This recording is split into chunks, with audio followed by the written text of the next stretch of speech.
राधे, वरसानुगिरी की घाटियों में जो मनोहर सकरी गली है, उसी से होकर मैं स्वयं दही बेचने जा रही थी। इतने में नंद जी के नव तरुण कुमार श्याम सुंदर ने मुझे मार्ग में रोक लिया। उनके हाथ में वंशी और बेंत की छड़ी थी। उन रसिक शेखर ने लाज को तिलांजलि दी, तुरंत मेरा हाथ पकड़ लिया और जोर जोर से हंसते हुए उस एकांत वन में इस प्रकार कहने लगे, सुंदरी, मैं कर लेने वाला हूँ, अतः तू मुझे कर के रूप में दही का दान दे। मैंने कहा, चलो हटो, अपने आप कर लेने वाले बने हुए तुम जैसे गोरस लंपट को मैं कदापि दान नहीं दूंगी। मेरे इतना कहते ही राधे कृष्ण। आज की कथा है श्री कृष्ण के द्वारा गोप देवी रूप में श्री राधा के प्रेम की परीक्षा तथा श्री राधा को श्री कृष्ण का दर्शन। चलिए शुरू करते हैं। श्री नारद जी कहते हैं, हे मिथिलेश्वर, तदंतर रात व्यतीत होने पर माया से नारी का रूप धारण करने वाले श्री हरि श्री राधा का दुख शांत करने के लिए वृषभानु भवन में गए। उन्हें आया देखकर श्री राधा उठकर बड़े हर्ष के साथ भीतर लिवा ले गईं और आसन देकर विधि विधान के साथ उनका पूजन किया। श्री राधा बोली, सखी, तुम्हारे बिना मैं रात भर बहुत दुखी रही और तुम्हारे आ जाने से मुझे इतनी प्रसन्नता हुई है मानो कोई खोई हुई वस्तु मिल गई हो। जैसे कुपथ्य सेवन से पहले तो सुख मालूम होता है किंतु पीछे दुख भोगना पड़ता है, इसी तरह सत्संग से भी पहले सुख होता है और पीछे वियोग का दुख उठाना पड़ता है। श्री राधा की यह बात सुनकर गोप देवी अनमनी हो गई। वे श्री राधा से कुछ भी नहीं बोली, किसी दुखड़ी की भांति चुपचाप बैठी रहीं। गोप देवी को खिन्न जानकर श्री राधिका ने सखियों के साथ विचार करके स्नेह तत्पर हो इस प्रकार कहा। श्री राधा बोली, गोप देवी, तुम अनमनी क्यों हो गई? कल्याणी, मुझे इसका कारण बताओ। माता, पति, ननद अथवा सास ने कोपित होकर तुम्हें फटकारा तो नहीं है ना? मनोहरे, किसी सौत के दोष से या अपने पति के वियोग से अथवा अन्यत्र चित लग जाने से तो तुम्हारा मन खिन्न नहीं हुआ है? क्या कारण है?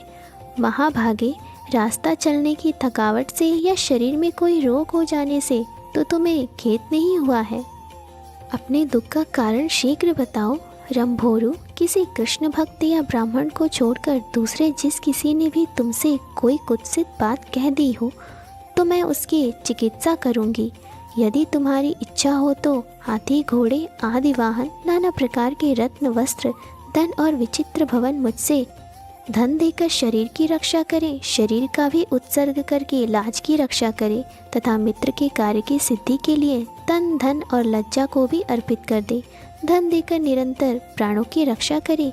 जो बिना किसी कारण या कामना के निश्चल भाव से मित्रता का निर्वाह करता है, वही मनुष्य परम धन्य है। जो मैत्री स्थापित करके कपट करता है, उस स्वार्थ साधन में पटु लंपट नट को धिक्कार है। श्री नारद जी कहते हैं, हे राजन, उनका यह प्रेम पूर्ण वचन सुनकर गोप देवी के रूप में आए हुए भगवान उन कीर्ति नंदिनी श्री राधा से हंसते हुए बोले। गोप देवी ने कहा, राधे, वरसानुगिरी की घाटियों में जो मनोहर सकरी गली है, उसी से होकर मैं स्वयं दही बेचने जा रही थी। इतने में नंद जी के नव तरुण कुमार श्याम सुंदर ने मुझे मार्ग में रोक लिया। उनके हाथ में वंशी और बेंत की छड़ी थी।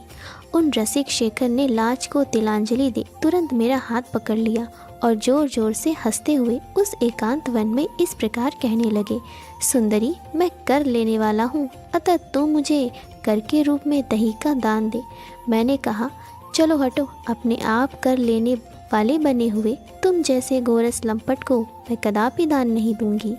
मेरे इतना कहते ही उन्होंने सिर पर से दही का मटका उतार लिया और उसे फोड़ डाला। मटका फोड़कर थोड़ी सी दही पीकर मेरी चादर उतार ली और नंदीश्वर गिरी की ईशान कोण वाली दिशा की ओर वे चल दिए।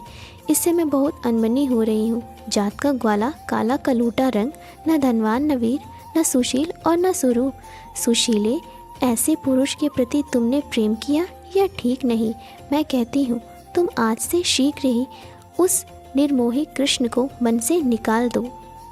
इस प्रकार वैर भाव से युक्त कठोर वचन सुनकर वृषभानु नंदिनी श्री राधा को बड़ा विस्मय हुआ। वे वाक्य और पदों के प्रयोग के संबंध में सरस्वती के चरणों का स्मरण करती हुई उनसे बोली, श्री राधा ने कहा, सखी, जिनकी प्राप्ति के लिए ब्रह्मा और शिव आदि देवता अपने उत्कृष्ट योग रीति से पंचाग्नि सेवन पूर्वक तप करते हैं, दत्तात्रेय, शुक, कपिल, आसुरी और अंगीरा आदि भी जिनके चरणारविंदों को मकरंद और पराग का सादर स्पर्श करते हैं, उन्हीं अजन्मा परिपूर्ण देवता, लीलावतारधारी, सर्वजन दुखहारी, भूतल भूरी भार हरणकारी तथा सत्पुरुषों के कल्याण के लिए यहाँ प्रकट हुए आदि पुरुष श्री कृष्ण की निंदा कैसे करती हो? तुम तो बड़ी ढीठ जान पड़ती हो। ग्वाले सदा गौओं का पालन करते हैं, गोरज की गंगा में नहाते हैं, उसका स्पर्श करते हैं तथा गौओं के उत्तम नामों का जप करते हैं। इतना ही नहीं, उन्हें दिन रात गौओं के सुंदर मुख का दर्शन होता है। मेरी समझ में तो इस भूतल पर गोप जाति से बढ़कर दूसरी कोई जाति ही नहीं है। तुम उसे काला कलूटा बताती हो, किंतु उन श्याम सुंदर श्री कृष्ण की श्याम विभा से विलसित सुंदर कला का दर्शन करके उन्हीं में मन लग जाने के कारण भगवान नीलकंठ औरों के सुंदर मुख को छोड़कर जटाजूट, हलाहल, विष, भस्म, कपाल और सर्प धारण किए उस काले कलूटे के लिए ही पागलों की भांति व्रज में दौड़ते फिरते हैं। स्वर्गलोक, सिद्ध, मुनि, यक्ष और मरुद्गणों के पालक तथा समस्त नरों, किन्नरों और नागों के स्वामी भी निरंतर भक्ति भाव से जिनके चरणारविंदों में प्रणिपात करके उत्कृष्ट लक्ष्मी एवं ऐश्वर्यों को पाकर निश्चय ही उन्हें बलि समर्पित किया करते हैं, उनको तुम निर्धन कहती हो। वत्सासुर, अगासुर, कालियानाग, बकासुर, यमलार्जन वृक्ष, तृणावर, शक्टासुर और पूतना आदि का वध संभवतः तुम्हारी दृष्टि में उनकी वीरता का परिचय नहीं है। मेरा भी ऐसा ही मत है। उन मुरारी के लिए क्या कोई यश देने वाला हो सकता है, जो कोटि कोटि ब्रह्मांड समूहों के एकमात्र सृष्टा और संहारक है। उन पुरुषोत्तम के लिए भक्त से बढ़कर कोई प्रिय हो, ऐसा तो ज्ञात नहीं होता। शंकर, ब्रह्मा, लक्ष्मी तथा रोहिणी नंदन बलराम जी भी उनके लिए भक्तों से अधिक प्रिय नहीं है। वे भक्ति से बद्ध चित्त होकर भक्तों के पीछे पीछे चलते हैं। अतः श्री कृष्ण केवल सुशील ही नहीं, समस्त लोकों के सृजन समुदाय के चूड़ामणि हैं। वे भक्तों के पीछे चलते हुए अपने रोम रोम में स्थित लोगों को पवित्र करते रहते हैं। वे परमात्मा अपने भक्त जनों के प्रति सदा ही अभिरुचि सूचित करते रहते हैं। अतः अत्यंत भजन करने वालों को भगवान मुकुंद मुक्ति तो अनायास दे देते हैं, किंतु उत्तम भक्ति योग कदापि नहीं देते, क्योंकि उन्हें भक्ति के बंधन में बंधे रहना पड़ता है।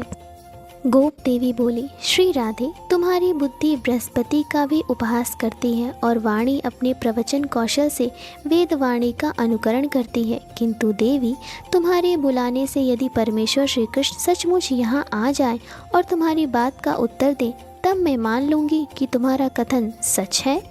श्री राधा बोली, शुभ्रू, यदि परमेश्वर श्री कृष्ण मेरे बुलाने से यहाँ आ जाए तब मैं तुम्हारे प्रति क्या करूँ, यह तुम ही बताओ। परंतु अपनी ओर से इतना ही कह सकती हूँ कि यदि मेरे स्मरण करने से वनमाली का शुभागमन नहीं हुआ तो मैं अपना सारा धन और यह भवन तुम्हें दे दूंगी। श्री नारद जी कहते हैं, हे राजन, तत्पश्चात श्री राधा उठकर श्री नंद नंदन को नमस्कार करके आसन पर बैठ गईं और उनका ध्यान करने लगी। उस समय उनके नेत्र ध्यानरत होने के कारण निश्चल हो गए थे। श्री हरि ने देखा, प्रियतमा श्री राधा मेरे दर्शन के लिए उत्कंठित हैं। इनके अंग अंग में स्वेद हो आया है और मुख पर आंसुओं की धारा बह चली है। यह देख अपना पुरुष रूप धारण करके भक्त वत्सल श्री कृष्ण सखियों को देखते देखते सहसा वहाँ प्रकट हो गए और प्रसन्नचित हो घन गर्जन के समान गंभीर वाणी में श्री राधा से बोले, रंभोरु चंद्रवदने व्रज सुंदरी शिरोमणे नूतन यौवन शालिनी मानशिले, प्रिय राधे, तुमने अपनी मधुर वाणी से मुझे बुलाया है, इसलिए मैं तुरंत यहाँ आ गया हूँ। अब आँख खोलकर मुझे देखो। ललने, प्रियतम कृष्ण आओ। यह वाक्य यहाँ से प्रकट हुआ और मैंने सुना। फिर उसी क्षण अपने गोकुल और गोप वृंद को छोड़कर वंशीवट और यमुना के तट से वेगपूर्वक दौड़ता हुआ तुम्हारी प्रसन्नता के लिए यहाँ आ पहुँचा हूँ। मेरे आते ही कोई सखी रूप धारिणी यक्षी, आसुरी, देवांगना अथवा किन्नरी, जो कोई भी मायाविनी तुम्हें छलने के लिए आई थी, यहाँ से चल दी। अतः तुम्हें ऐसी नागिन पर विश्वास ही नहीं करना चाहिए। श्री नारद जी कहते हैं, तत्पश्चात श्री राधा श्री हरि को देखकर उनके चरण कमलों में प्रणत हो परमानंद में निमग्न हो गई। उनका मनोरथ तत्काल पूर्ण हो गया। श्री कृष्णचंद्र के ऐसे अद्भुत चरित्रों का जो भक्ति भाव से श्रवण करता है वह मनुष्य कृतार्थ हो जाता है। इस प्रकार श्री गर्ग संहिता में श्री वृंदावन खंड के अंतर्गत श्री राधा को श्री कृष्णचंद्र का दर्शन की कथा पूर्ण हुई। आगे की कथा अगले भाग में। अगर आपको मेरी ये छोटी सी कथा अच्छी लगी हो तो प्लीज़ इसे लाइक, शेयर और सब्सक्राइब करें। धन्यवाद।